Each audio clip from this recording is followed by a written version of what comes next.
সুখবর বন্দে ভারত যাত্রীদের জন্য। টিকিট বুকিংয়ের সময় খাবার বিকল্প বাছতে ভুলে গেছেন? রেলের নতুন নিয়ম বন্দে ভারতের যাত্রীরা এবার থেকে কেউ না খেয়ে ভ্রমণ করবে না। বন্দে ভারত এক্সপ্রেস ট্রেনে যাতায়াতকারী যাত্রীদের সুখবর দিল ভারতীয় রেল। শুক্রবার রেলওয়ে বোর্ড বলেছে যে বন্দে ভারত ট্রেনের যাত্রীরা যদি টিকিট বুকিংয়ের সময় কোনো খাবারের বিকল্প বেছে না নেন তবে তারাও ট্রেনে এটি কিনতে পারবেন।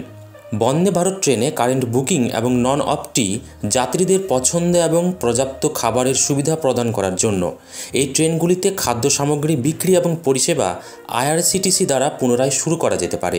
রেলওয়ে বোর্ড শুক্রবার আইআরসিটিসি চেয়ারম্যান এবং ব্যবস্থাপনা পরিচালককে জারি করা একটি বিজ্ঞপ্তিতে বলেছে। সার্কুলারে আরও বলা হয়েছে, কারেন্ট বুকিং এবং খাবার বিকল্প না বেছে নেওয়া যাত্রীদের জন্য রান্না করা খাবার বিকল্পটি যদি উপলব্ধ থাকে পুনঃস্থাপন করা যেতে পারে, যা রেডি টু ইট খাবারের বিকল্প ছাড়াও হবে।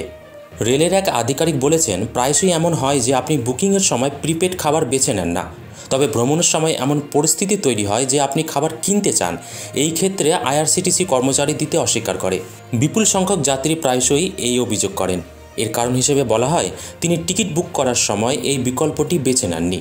তিনি আরও বলেন, আমরা সিদ্ধান্ত নিয়েছি যে যাত্রীরা প্রিপেড খাবার বেছে নেননি তারাও ট্রেনে মানসম্পন্ন খাবার কিনতে পারবেন। আইআরসিটিসিকে ট্রেনে যাত্রীদের ভালো মানের স্বাস্থ্যকর খাবার সরবরাহ করার জন্য প্রয়োজনীয় সমস্ত পদক্ষেপ নিতে বলা হয়েছে।